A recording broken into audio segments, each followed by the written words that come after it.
Derek stood in the kitchen, the smell of fresh coffee filling a silence that in recent weeks had become thicker than the walls of the house. He watched Madison across the granite counter, the way she held her phone in both hands, her thumb gliding across the screen with an efficiency that shut her out from everything and everyone around her. There was no exchange of glances, not a single "good morning" that sounded more than a formality between strangers sharing the same roof. Inside, a nagging question gnawed at him, a doubt that nestled in his chest and weighed like a stone. How was it possible to feel so utterly alone beside the woman he had married exactly 5 weeks ago? He remembered the warmth of her hands before they said, "I do," and now all that remained was a cold void he couldn't name or touch. It was a loneliness unlike any other, one born not from absence but from the indifferent presence of the one who should have been his safe haven. For Madison, however, the silence was comfortable, the natural order of things as she'd planned in her pragmatic mind. She didn't feel the emptiness consuming Derek. For her, the implicit agreement was being perfectly fulfilled. He represented stability, the socially respectable facade that would give her the secure foundation to focus on what truly mattered. Her career, her independence, her goals. Derek broke the unspoken pact by sliding a plate of toast toward her. "I made it for you," he said, his voice low, almost a plea for a minimal connection. She looked up from her phone for a single second, a flicker of irritation passing over her face, before being replaced by a mask of cold politeness. "You didn't have to. I'm not hungry," she replied, pushing the plate back, a precise movement. But to him it felt like a chasm opening between them. That tiny gesture was more eloquent than any shout, the confirmation that he wasn't just being ignored, but actively rejected. He walked away from the counter without a word, taking with him his coffee cup and the bitter taste of that small snub. He sat on the brown leather sofa in the living room, the same one he'd bought years before, when the idea of sharing his life with someone seemed like a distant dream. Now that dream had become a hollow reality. It was there in the morning silence that the memory of a specific phrase Madison had spoken during counseling with Pastor Williams returned with frightening clarity. She had said that for her, marriage was about security and partnership, not just physical matters. At the time, he'd interpreted it as a sign of maturity, of a connection that went beyond attraction. But now, feeling the weight of her indifference, the phrase took on a new meaning, a metallic, cold tone. He wasn't a life partner. He was part of a deal that guaranteed security. The penny dropped suddenly, a dull, devastating impact on his mind. Suddenly, all the little signs he'd swept under the rug of hope aligned, forming an undeniable pattern. The way she'd devoted herself to the details of the party, but changed the subject when he mentioned the honeymoon or long-term plans.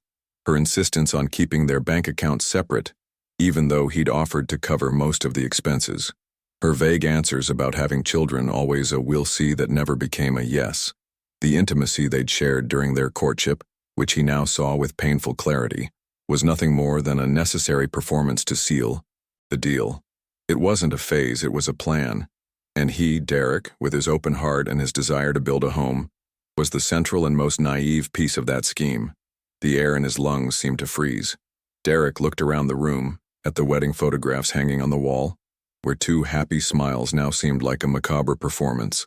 Her radiant face in the photo was that of an actress at the peak of her powers. His, that of a lovesick fool with no idea of the script. The pain he felt wasn't sharp, but a slow corrosion, the sensation of having his own story rewritten by someone else without his permission.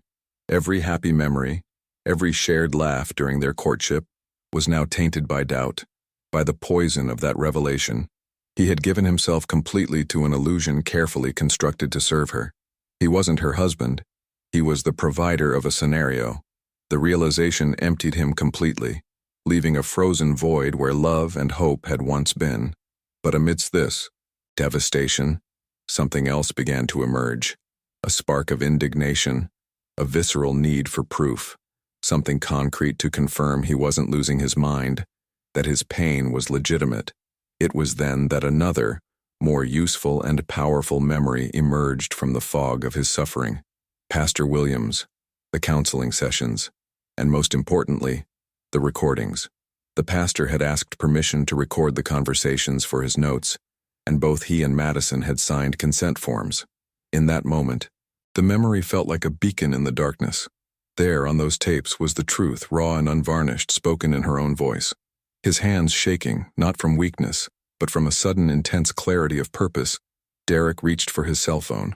He needed to know if those recordings still existed. That was the only way. Pastor Williams's voice sounded warm and friendly on the other end, asking how married life was going. The question, so normal and well-intentioned, hit Derek like a punch. He swallowed hard, his throat tight, and forced the words out. He explained that he needed to ask something sensitive about the sessions, about the recordings. The pastor's pause was immediate, his tone changing from cordial to concerned. "Is everything okay, son?" he asked. And there, Derek confessed the essence of his discovery, his voice choked with pain and shame. "I think Madison wasn't honest about her intentions. She told me she married for security, not love." The silence that followed seemed to last an eternity, a void where Derek felt all his humiliation echo. "That's a very serious accusation, Derek," the pastor said, his voice low and grave. "I know, Pastor, and that's why I need to know, do the recordings still exist?" The pastor's confirmation came after a heavy sigh, a mixture of sadness and professionalism. Yes, the recordings existed. He had kept them for 6 months, and more importantly, he confirmed that, since they had both formally consented, they could indeed be used as evidence if the situation ever reached legal proceedings. Those words were like solid ground appearing beneath Derek's feet. He wasn't crazy.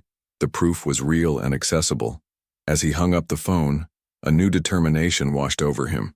The pain was still there, deep and throbbing, but now it had a companion. Certainty. The day, which had begun in a haze of confusion and sadness, now had a clear purpose. He needed to listen to those tapes. He needed to face the whole truth, no matter how ugly. He stood, his body moving with a mechanical precision that his still turmoiled mind couldn't keep up with. He grabbed his car keys and wallet from the sideboard. Madison remained in the same spot, the light from her cell phone illuminating her focused face. For a moment he watched her like a scientist watches a specimen, trying to find any trace of the woman he'd fallen in love with. There was nothing. She was a stranger. As he passed her to leave, she finally looked up, not with curiosity but with a slight impatience. "Are you leaving?" she asked. "I need to take care of something," he replied, his voice firm, devoid of any warmth or detail. The astonishment on her face was subtle, but he noticed it. She was used to his predictability, not this sudden detachment. He didn't wait for another question. He simply walked out and closed the door, leaving her behind in her own bewilderment. The drive to the church was a blur. The streets, the traffic lights, the people.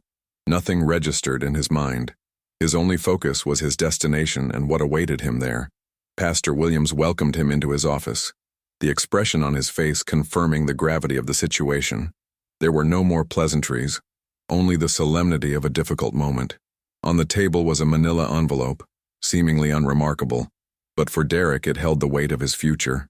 The pastor pushed the envelope toward him, his hands clasped together on the table. "Derek, I want you to know that I prayed a lot about this," he began. "I reviewed the sessions after your call. There are things Madison said that, at the time, I didn't fully understand, but now it all makes more sense." That confession was a double-edged sword. It validated his pain but also promised even greater suffering to come. He took the envelope, feeling the weight of the small audio devices inside, and nodded his thanks, unable to form words. Derek didn't return home. That place, which should have been his refuge, was now the epicenter of the lie. He drove aimlessly for a while, the manila envelope on the passenger seat seeming to pulsate with a dark energy, until a destination formed in his mind. School, his classroom. It was the only place that felt safe. A space all his own filled with colorful drawings and small chairs, a world of innocence that contrasted sharply with the filth he was about to unearth. Sitting at his own teacher's desk, the room empty and silent, he finally opened the envelope. He pulled out a small recorder and a pair of headphones. Heart hammering against his ribs, he put on the headphones and pressed the play button, bracing himself for impact. Madison's voice filled his ears, and the shock was immediate. It was the same voice he knew, but the words were those of a stranger. He listened to the recording of the third session, where the pastor questioned her about her previous relationships. She explained, with disconcerting calm, that all her exes wanted too much emotional involvement. When the pastor asked what she was looking for in a husband, her answer was the first stab.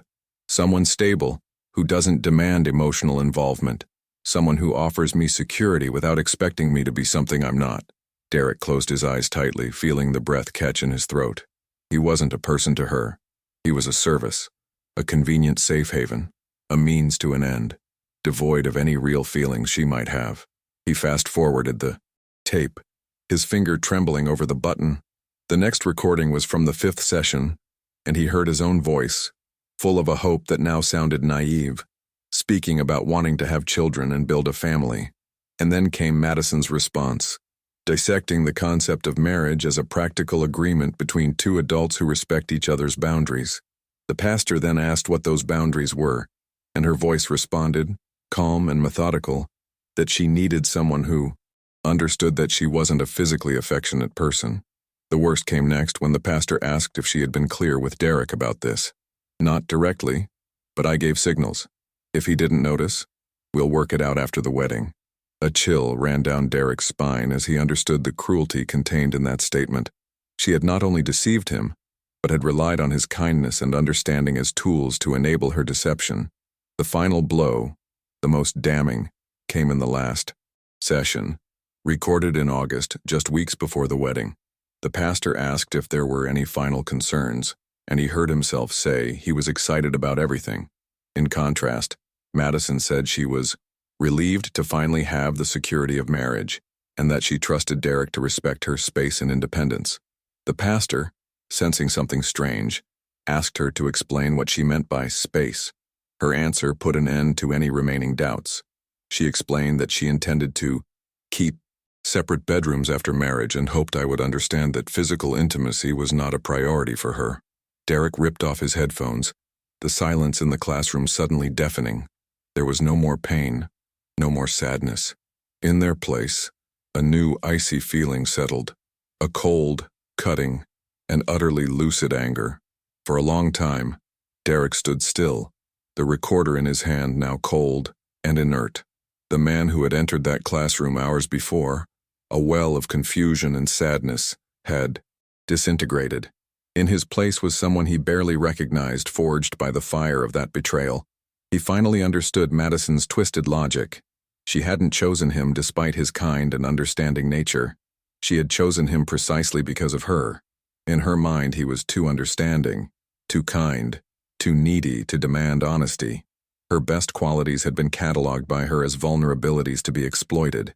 The realization didn't break him, it solidified him. The anger he felt was clean, uncluttered by sentimentality. It was the anger of someone who finally sees the game board for what it is and understands the rules used to deceive him. The path back home was different. He was no longer adrift in his grief. Every street, every red light was seen with relentless clarity. He wasn't returning home. He was heading toward a confrontation zone. In his mind, he replayed her words, no longer with the heart of a betrayed husband, but with the precision of a prosecutor building a case. There were no more questions, only facts. Facts he had heard in his own voice admitting to the deliberate deception. As he parked the car in the garage, he took a deep breath. The fear was gone, replaced by an icy, dangerous calm. He reached for the envelope in the passenger seat. This day, which had begun with the rejection of a piece of toast, would end with the dismantling of a lifetime of lies. He was ready. He found her in the kitchen, but the scene was surreal. The dining table was set, with the fine china they'd used at their wedding, and the smell of roast beef hung in the air. Madison turned to him with a practiced smile, one he now recognized as part of her manipulative arsenal. "Derek, I've been thinking, maybe we can go to therapy, work this out," she said softly, gesturing toward the elaborate dinner. "I wanted to show I'm serious about trying to fix our marriage." Derek looked at the food, the table, and her, and felt an almost clinical detachment. The woman in front of him wasn't trying to fix a marriage. She was trying to contain a legal and financial disaster. She was reacting to his withdrawal that morning, trying to rein it back in. He sat at the table in silence, watching her serve him a plate with a care that was pure performance. He took a forkful of meat, It was excellent, which made it all the more grotesque. "Madsen, why now?" he asked, his voice low but cutting through the air with the precision of a scalpel. "Why didn't you want to build something real 2 months ago?" Her smile faltered and she resorted to her standard excuse. "I told you I was scared. Marriage is a big change." Derek didn't respond with words. Instead, he grabbed his phone, pressed play, and placed it on the table. Madison's voice, clear and crisp, filled the room. "I need someone who understands that I'm not a physically affectionate person, but I don't want to be pressured into romantic expectations that don't come naturally to me." Madison's face drained of color, becoming a pale mask of horror. She shot up from her chair so violently that it fell to the floor, the sound echoing the collapse of her charade.